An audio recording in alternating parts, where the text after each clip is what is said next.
Da Bahia para o mundo. Hoje o Próxima Parada Documento mergulha no transporte baiano e relembra a história da carroceria Zaratu. Qual a origem da fabricante? Quais modelos ela fabricou? Que fim ela teve? Hoje você vai conferir todos os detalhes. Seja bem-vindo, fique com a gente. A temporada 2024 do Próxima Parada Documento está só começando. Até porque aqui é informação, debate e opinião.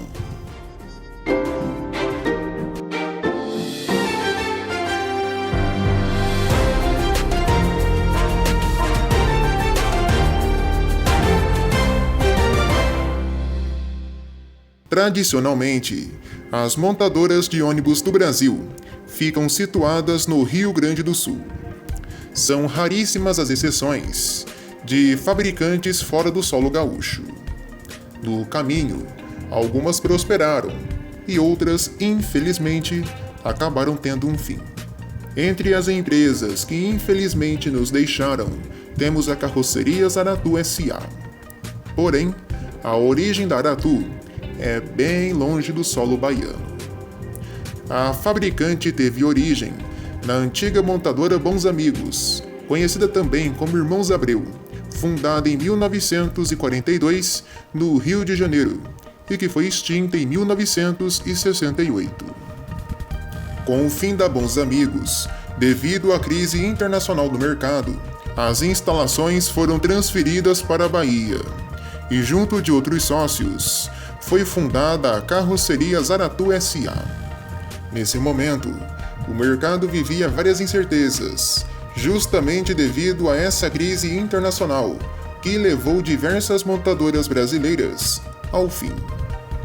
A produção da Aratu se iniciou em 1969, dando continuidade a modelos da antiga Bons Amigos. Junto a isso, a Aratu realizava a reforma de veículos usados. Por um determinado período, a reforma de ônibus usados chegou a superar a fabricação de ônibus mais novos. Em 1974, a Aratu foi vendida e adquirida por um grupo de 7 operadores do transporte coletivo de Salvador, cujas empresas passaram a absorver 1/3 da produção, cerca de 15 carrocerias por mês, algo em torno de 180 ônibus por ano. O primeiro modelo realmente lançado pela Aratu foi o panorâmico, que tinha como características as janelas inclinadas. Pouco depois, em 1977, o ônibus teve as linhas modernizadas, recebendo o nome de Natus Bahia. Segundo a Caio, lá naquela época, o Natus Bahia era uma cópia fiel de seu modelo Bela Vista. Até o fim da década, esse modelo passou ainda por alguns retoques estéticos, como por exemplo, a grande ampliação dos para-brisas, a mudança do formato da janela do motorista e a adoção de uma nova grade dianteira. Nesta mesma época, a Aratu também apresentou uma segunda opção ao mercado de urbanos, o modelo Dom Juan. Chega aos anos 80 e a Aratu sente os efeitos da recessão econômica, construindo apenas 83 carrocerias em 1980 e 78 em 1981, o que correspondia a pouco mais de 1,2% do mercado nacional. Com a recuperação da economia, a empresa pôde se dedicar à renovação de sua linha de produtos, apresentando ao mercado o modelo Itapuã, o primeiro ônibus com colunas verticais da marca. Com ele, iniciou-se o costume de batizar suas carrocerias com nomes de atrações turísticas baianas. O Itapuã teve 2 versões. Nos anos seguintes, a Aratu lançou mais modelos urbanos, entre eles o Itaparica e o Abaeté. O Itaparica deu continuidade à tradição de se inspirar nas grandes fabricantes do setor. Neste caso, a Aratu usou como referência os modelos da Tanco. O Itaparica chegou a ter duas versões. Já o Abaeté foi lançado como urbano e chegou a ganhar uma versão rodoviária. Em março de 1987, foi iniciada a fabricação de carrocerias de duro alumínio, com um novo modelo, o Amaralina, semelhante ao Caio Amélia, descontinuando a produção das versões anteriores em aço. De ponta a ponta, todos os detalhes deste modelo, desde faróis, para-brisa, itinerário e vigia traseiro, lembravam e muito o Caio Amélia. Mas a grande letra A, estilizada no friso dianteiro, mostrava que de fato a carroceria era da Aratu e não da Caio. Localmente na Bahia, o Amaralina foi um grande sucesso. Este foi um tempo de prosperidade para a Aratu, que chegou a ocupar a posição de maior fornecedora de ônibus do estado da Bahia.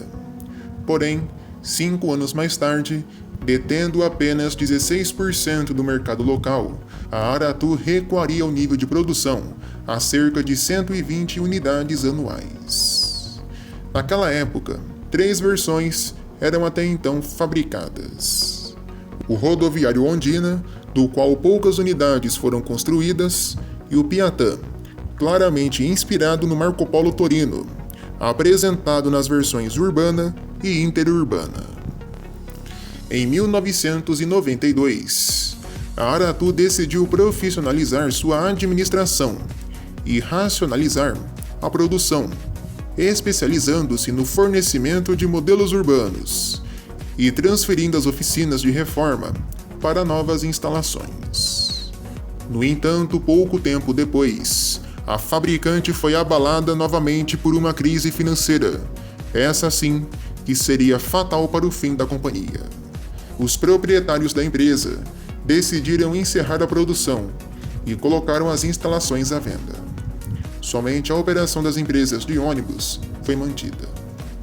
A Aratu chegou ao fim e nos deixou um legado de que fabricantes fora do sul do país também podem prosperar. É difícil, mas podem. A fabricante chegou ao fim pela opção de venda por parte de seus gestores, justamente devido à crise. Faz falta, sim, e muita. Até porque é uma opção a menos no mercado de ônibus e uma opção a menos lá na Bahia, já que a Aratu foi a cara do transporte soteropolitano entre os anos 70 e 90. Muitos falam que a Aratu não tinha criatividade. Talvez. Porém, no mundo rodoviário, nem sempre a criatividade fala mais alto. Até os dias de hoje, inspirações e até certas cópias acontecem, e são raríssimos os processos movidos pelas montadoras. Mas é isso aí, vida que segue. E a Aratu, sem dúvidas, deixa boas memórias em relação ao transporte baiano, em especial da Bahia, não é mesmo? Até porque, onde eu moro no sul do país, não é comum ver um carro da Aratu rodando por aí. É uma fabricante tipicamente baiana, com aquele gostinho de acarajé, e que deixa, claro, muitas saudades. Assim nós terminamos o Próxima Parada Documento de hoje. Obrigado a todos pela companhia e pela audiência. Curta, comente e compartilhe nossos vídeos. Voltamos na próxima semana com mais um tema para vocês. Uma ótima noite e a gente se vê. Até lá.